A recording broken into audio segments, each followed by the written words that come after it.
¿Qué tal? Buenos días a todos. ¿Me escuchan? Sí, profesor, buenos días, ¿cómo está? Bien, Buenos bien. días. Buenos días a todos. Sí, bueno, buenos días. Un par de minutitos y comenzamos, ¿cierto? Sí, está bien, profesor, gracias. Gracias.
Bien. Buenos días a todos. Vamos a dar inicio a esta sesión. La clase anterior revisábamos conceptos generales y algunos aspectos de lo que es la ergonomía y lo que esto implica. Y la tarea era muy interesante porque entramos a esos campos quizás un poco alejados de lo que es nuestra carrera, que tiene que ver más con cuestiones de anatomía, medicina, fisiología. Pero en esta materia, el elemento más importante y sobre el cual gira toda la ingeniería que se pueda desarrollar, pues es el ser humano. Y entonces por eso la trascendencia de entender estos conceptos que tienen mucho que ver con el comportamiento o la estructura del cuerpo humano en general. Estas cuestiones de antropometría y biomecánica son muy importantes porque ahí se define con esa información que, si bien es cierto, nosotros no vamos a hacer un análisis de carácter fisiológico profundo, sí vamos a tomar en consideración todos los datos que esas ciencias ponen a nuestra disposición. Entonces, en cuanto a la antropometría, pues efectivamente necesitamos conocer las dimensiones del ser humano en estos dos factores, aspectos principales, ¿no? Que ya sea estáticamente, es decir, las dimensiones tal cual de de los miembros del cuerpo y todos sus elementos, ¿no?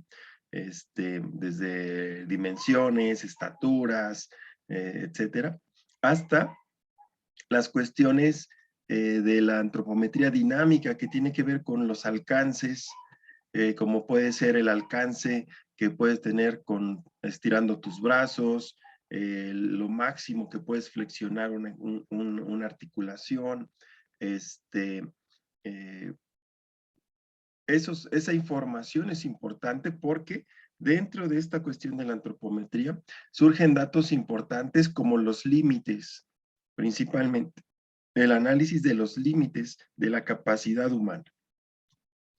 Es decir, esta información de antropometría nos llega a nosotros como ingenieros como resultado de análisis y nos llega a nosotros como tablas de datos estadísticos. Por eso la importancia de entender los principios del diseño, ¿no? En cuanto a voy a diseñar para los extremos, es decir, o gentes muy altas, hablando como ejemplo de la estatura, voy a diseñar para pensando en las personas más altas, voy a diseñar pensando en las personas más pequeñas, eso es en función de los principios de diseño para considerando los extremos.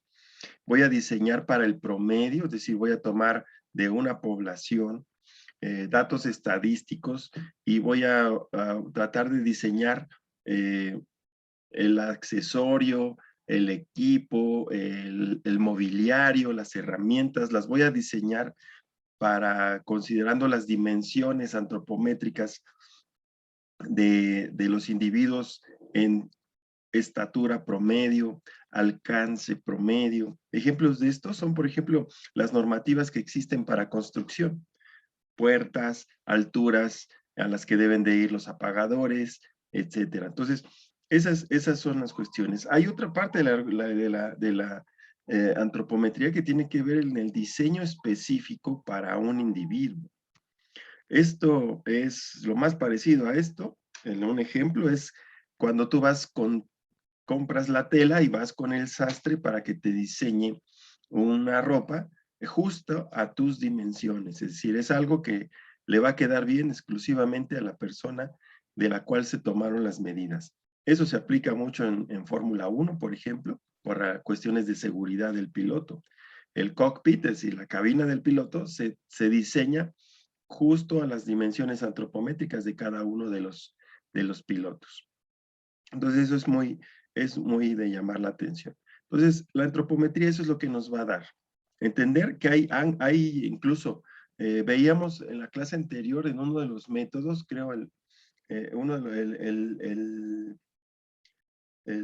no sé si el OWASP o el LEST, uno de ellos, que hablaba, el primero que vimos que hablaba de una tabla en la cual se presentaban ilustraciones sobre los ángulos de movimiento que tenían las diversas extremidades, es decir, de la cintura hacia arriba, ¿no? Entonces, el ángulo máximo que puede tolerar el movimiento en el cuello, en los brazos, en las piernas, en la cintura, etcétera, ¿no? Entonces, esa información es la que nos da la antropometría. Con esos datos podemos empezar a diseñar.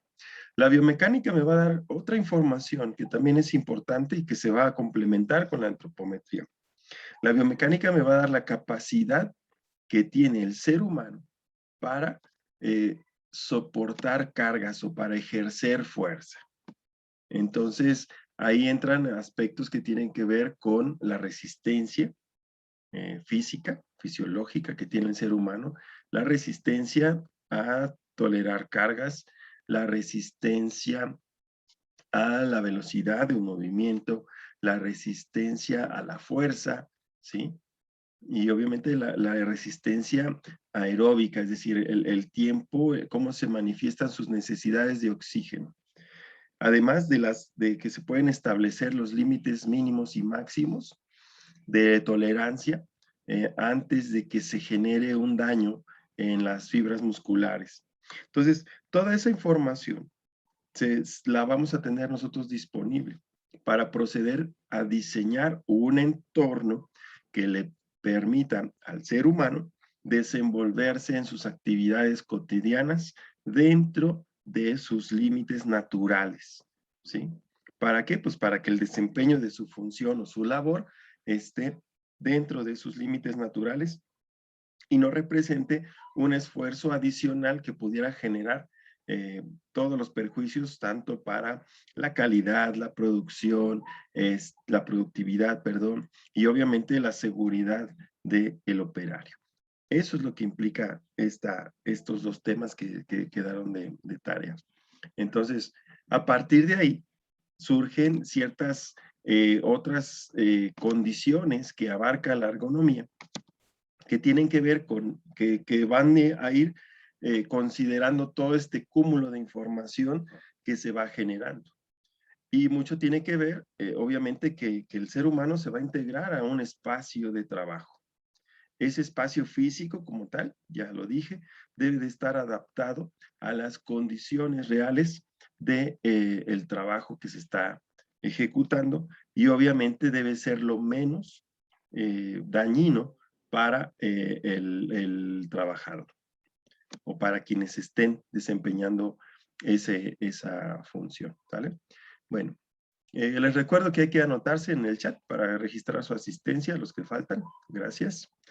Y empezamos a hablar de este tema. La ergonomía ambiental es precisamente esta parte de la ergonomía que va a estudiar las condiciones físicas que rodean al ser humano y que influyen en su desempeño al realizar diversas actividades. Actividades obviamente laborales, tanto administrativas como técnicas, etcétera. De transporte incluso.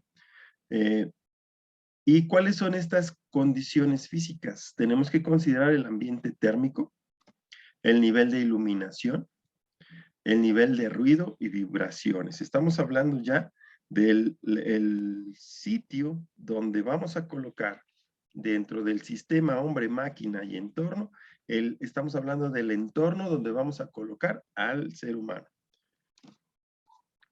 Uno de los primeros aspectos que vamos a analizar tiene que ver con la iluminación y la visión.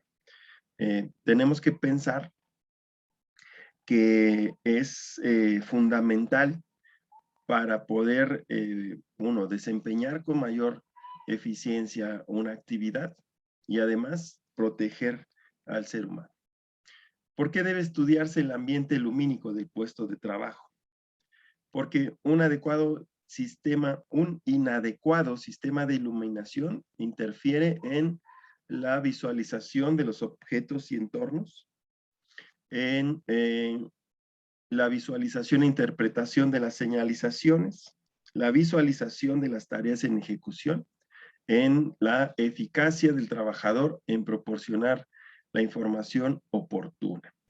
Es decir, la vista es una de las entradas principales de todo lo que sucede en torno al ser humano. Es capaz de visualizar lo que tiene que realizar, es capaz de observar información a manera de señales, es fundamental poder ver con claridad qué es lo que está haciendo y dónde y cómo debe de realizar la actividad. Y obviamente, pues todo eso es fundamental en el desempeño. Lo siguiente es que un buen sistema de iluminación debe cumplir algunos requisitos mínimos. El primero tiene que ver con que debe ser suficiente y además la necesaria de acuerdo al tipo de trabajo. Tiene que ser constante y uniformemente distribuida. Deben evitarse contrastes violentos de luz y sombra y las oposiciones de claro y oscuro. Los focos luminosos, es decir, las fuentes de luz, tienen que estar colocados de manera que no deslumbren ni produzcan fatiga a la vista debido a las constantes acomodaciones, es decir, debido a todo el ajuste que se tuviera que hacer. De estos, recuerden que la vez pasada yo les platicaba que trabajaban algunos compañeros en el día, la planta era súper luminosa porque pues, había láminas translúcidas en el techado, pero en la noche la iluminación no era constante, no era suficiente y además estaba muy limitada a las condiciones de iluminación que tenían para ese horario, ¿no? Es decir, no invirtieron en mantener constante y uniformemente distribuida la iluminación en todos los turnos que trabajaba la empresa. Esto generaba sombras y a la hora de que tú querías hacer una operación de precisión o simplemente una medición con un instrumento, llame tan simple como un calibrador, pues tenías que andar moviéndote del lugar para buscar dónde tenías la luz más adecuada para poder hacer la medición. Y Sabemos eso, que la medición con instrumentos con los instrumentos, la visión es, y la precisión del quien está realizando la medición es una causa de errores. Y entonces, pues, corres ese riesgo. Perdón.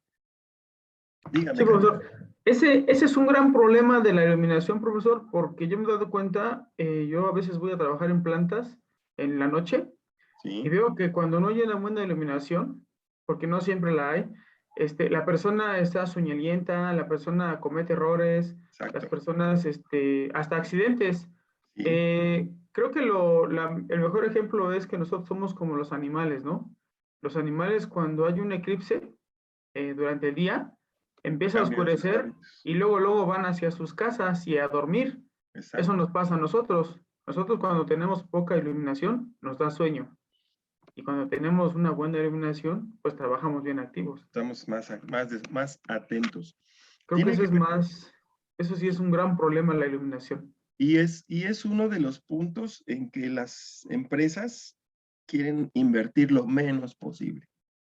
Y entonces terminan poniendo fuentes luminosas o focos luminosos. Eso de focos habla del centro de donde se genera, no necesariamente un foco como tal. Por eso cambio el término a fuentes luminosas. Las fuentes luminosas deben de ser adecuadas. ¿Qué está pasando ahora? Como ya venden tiras de LEDs, ¿no? O esas lamparitas que simulan ser una lámpara fluorescente de aquellas de tubo. Ahora ya adentro traen pequeños foquitos, ¿no? Y sí, alumbran bastante, pero su iluminación es irregular y no es uniforme. Y además genera ciertas especies de, lo voy a poner de esta forma, como vibraciones, ¿no? Inconsistencias. Cuando después de un rato estás queriendo trabajar, escribiendo o haciendo alguna actividad con ese tipo de luz, al ratito te empiezas a marear porque tu organismo no está acostumbrado a ese tipo de eh, inconsistencias de la iluminación. Empiezas a ver franjas amarillas y blancas, porque ese es el tipo de luz que emiten este tipo de fuentes, ¿no? Y es la más barata. Y si no, pues tenemos que ver que a veces en algunas instalaciones como oficinas, en vez de colocar tubos de LED o largos, tubos fluorescentes largos y un poco más uniformes, los están sustituyendo por LEDs. Entonces, ¿por qué? Pues porque son más baratos, porque aparentemente rinden más y un montón de peros, ¿no? Pero ya en un piso de planta, cuando tenemos una nave industrial grande, es todavía más notoria el desconocimiento de los niveles adecuados de iluminación que debe de tener esa área. Entonces colocan a veces lámparas de mercurio o algún otro tipo de esas lámparas que le prendes y te tienes que esperar como 10 segundos que vaya calentando para que empiece a iluminar, ¿no?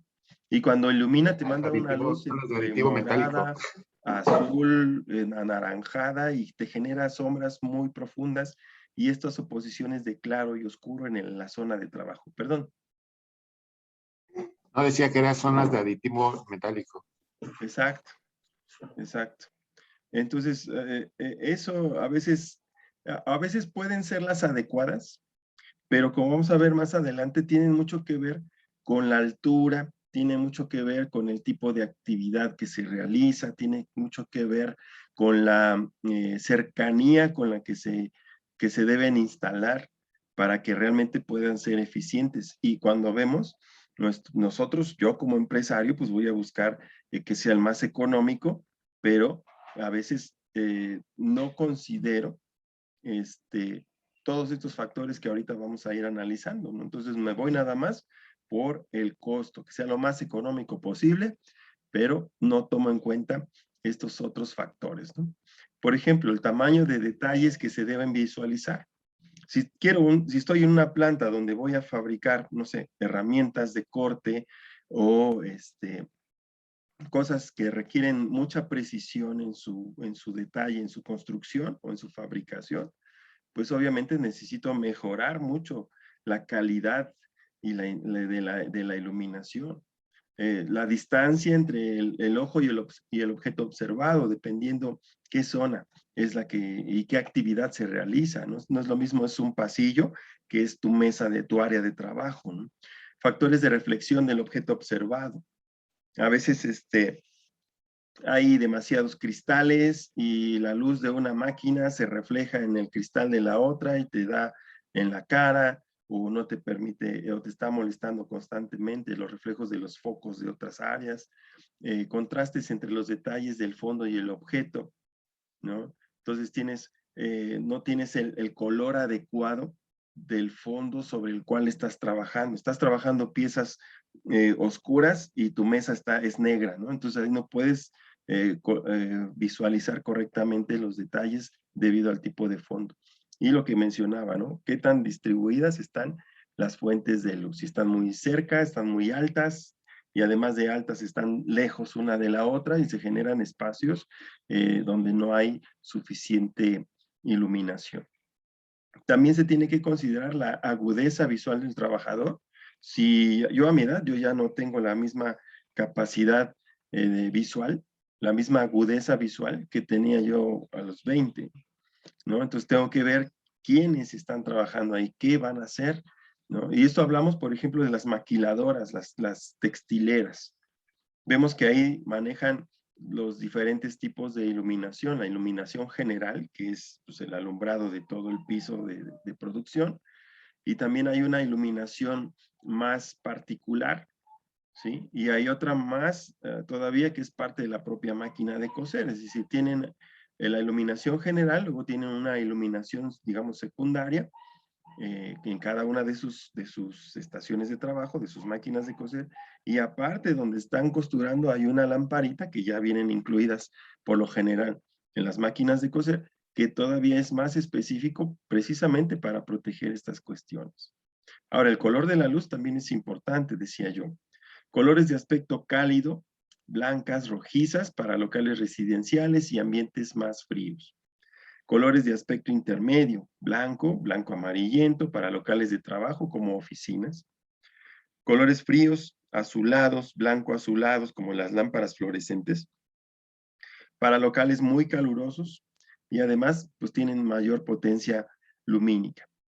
Y también tenemos que considerar qué tipo de fuentes de iluminación, si es natural, como decíamos, láminas translúcidas cuando es de día, más que ver que sea suficiente, incandescentes, las bombillas, los focos que comúnmente se habían venido manejando, o las fluorescentes, ¿no? Que son ya sea los tubos largos de luz, lámparas fluorescentes, con aquellas que llevan balastras y no sé qué tanto, o los que venden ahora, ¿no? Que ya tienen la forma de un foco antiguo, pero el funcionamiento es similar al de las lámparas fluorescentes o incluso LED.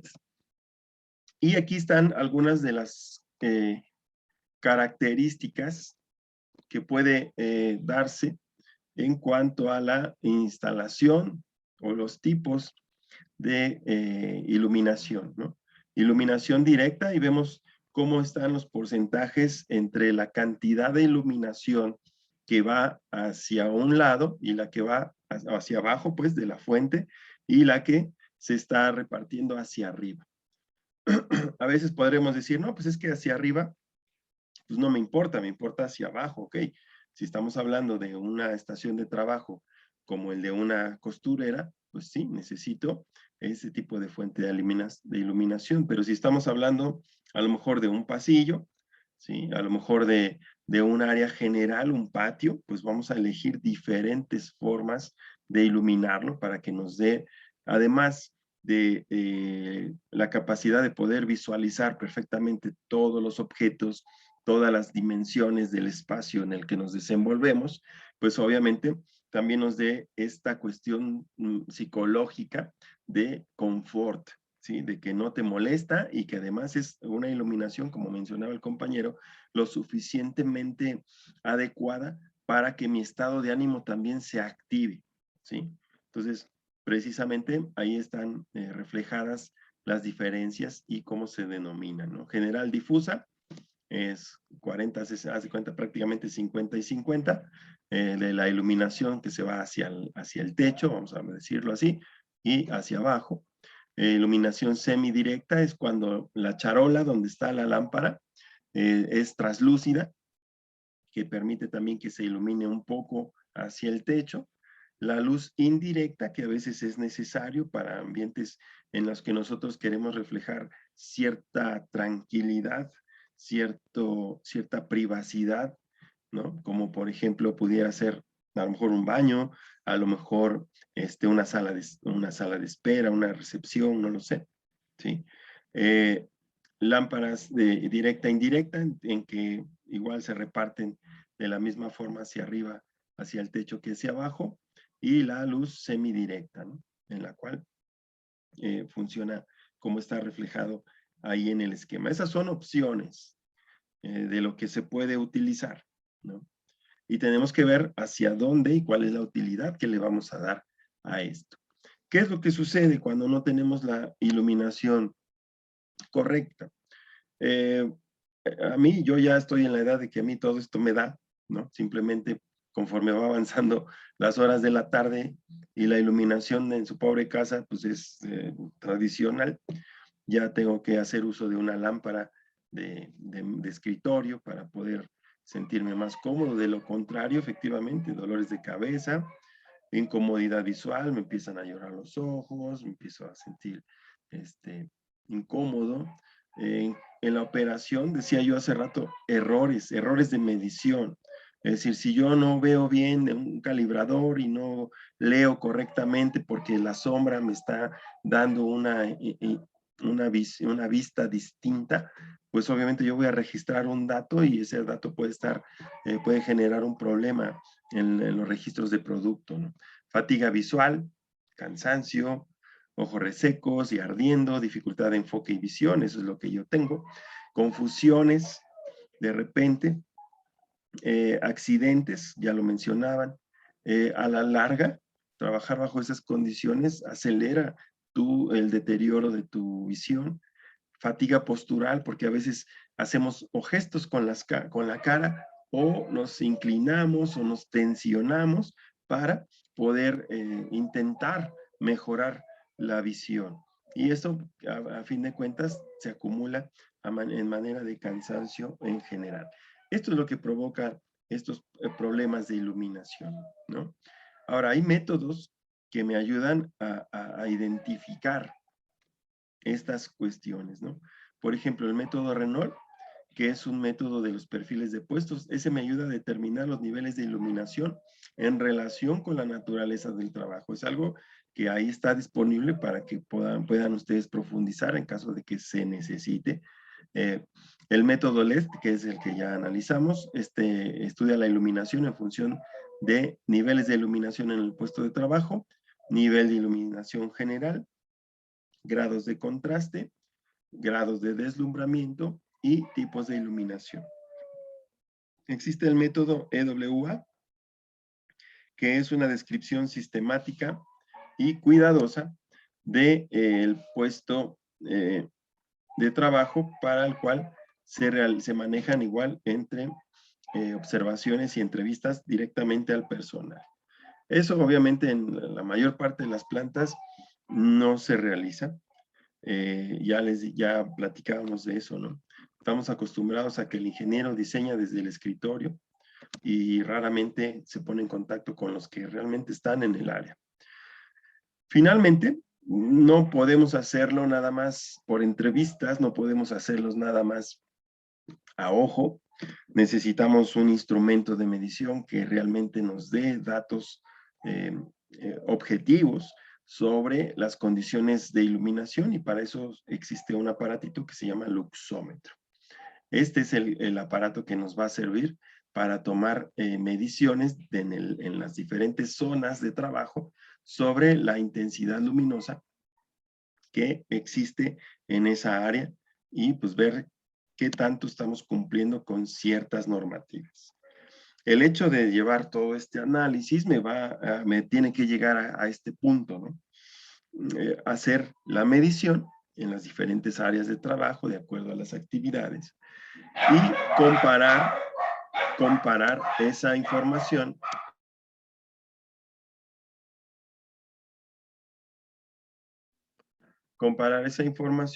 con los estándares establecidos. Y aquí vemos la norma ISO 8995, diagonal 89, donde nos dan precisamente esos datos.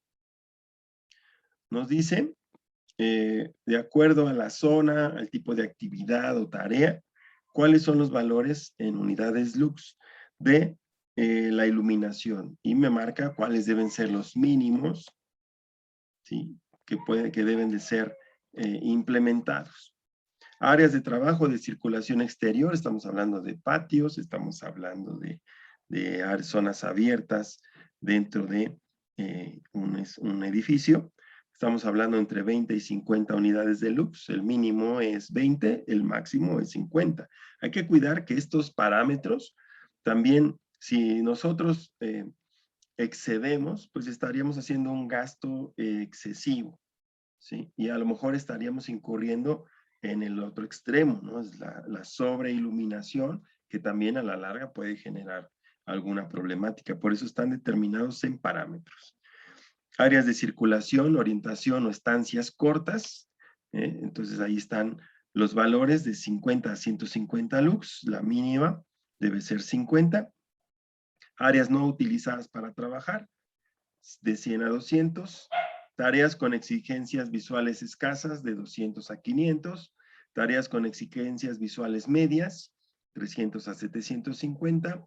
Tareas ya con exigencias visuales, que 500 hasta 1000 unidades lux. De difíciles, tareas de exigencias visual difíciles, trabajos de regular precisión, hasta 1500 unidades. Tareas con exigencias visuales particulares de 1000 a 2000 y todas aquellas tareas que requieren una precisión visual grande, estamos hablando prácticamente de relojeros, ¿no? Ellos necesitan una iluminación mínima de 1000 unidades lux hasta de más de 2000. Entonces, esas son las recomendaciones que señala esta norma. ¿Qué es lo que tenemos que hacer nosotros? En algún momento dado, haciendo un análisis de ergonomía en el entorno, en el área de trabajo, pues conseguir este aparatito y hacer nuestros recorridos por todas estas áreas dentro de la planta o dentro de las oficinas y ir haciendo este análisis comparativo y determinar si efectivamente están cumpliéndose estas normativas y en las áreas donde así sea, pues no movemos nada, pero en aquellas donde sea requerido, sea necesario, pues ya tenemos nosotros que implementar o que proponer estos proyectos de mejora para las áreas de trabajo, principalmente en los turnos nocturnos, ¿no? En que la iluminación es 100% artificial. Entonces, eso es muy importante en este punto de niveles de visión, ¿sale? Opiniones, recomendaciones, aportaciones, como siempre. Pues sí tiene mucha relación el tema de la iluminación. A mí me ha tocado participar en proyectos de iluminación y pues sí, uno de los principales problemas es que en ocasiones se busca el costo. Claro. Y pues eso a futuro también afecta, ¿no? Porque normalmente buscan el costo y por el costo se van por lo más barato, no da la iluminación adecuada y cuando tienes una auditoría no cumples. Exacto. Y lo peor es de que tú tenías programado, por ejemplo, que te duraran 5 años y a los 8 meses ya están dañadas casi el 50% de lo que instalaste. Entonces, sí se tiene que tener un buen análisis y actualmente hay muchos softwares que puedes simular el área y qué iluminación necesitas, ¿no? Para siempre estar dentro de la norma y ya posteriormente ver el tema de de lo más adecuado también en tema de costo y eficiencia. Exacto. De hecho, efectivamente, ¿no? Actualmente ya hay simuladores que te permiten ir haciendo el diseño en 3 dimensiones del área y también te da las opciones de las diversas tipos de fuentes de iluminación que son las más comunes o las más conocidas. Incluso habrá algún fabricante que te pueda, con su compra o a la hora de que tú le presentas un proyecto, te va a ir presentando todas las opciones y te va a poder hacer incluso hasta una simulación. Sergio. Profe, y por ejemplo, cuando estás en una fundidora, en aspecto de iluminación, ¿qué podemos poner? Las ¿Qué sería fundidoras, algo resistente al a los calor. centígrados de los hornos? Ajá. De hecho, lo hay. De hecho, bueno, una cosa es la fuente de iluminación, pero hay dispositivos que permiten, ¿cómo le llaman? Blindar de alguna forma. Uso el término blindar porque lo que quiero El es, grado IP, perdón, es el grado IP que tiene de exacto. protección de cada equipo, sí. Exacto, hay unos que son pues para uso habitacional, para lo que le llaman uso rudo y otros que hay para uso específico, para que soporte ciertas temperaturas y obviamente se eleva muchísimo el costo, ¿eh? Pero sí es necesario, porque las fundidoras trabajan de noche y eso lo vamos a ver, vamos a hablar de eso al ratito, los múltiples porqués trabajan de noche. Sale, nos queda menos de un minuto. Ahorita regresamos para continuar esta plática. ¿Sale? Nos vemos en 5 minutos, por favor, antes que se nos corte el bloque. Nos vemos en 5. Sí, profe. Gracias.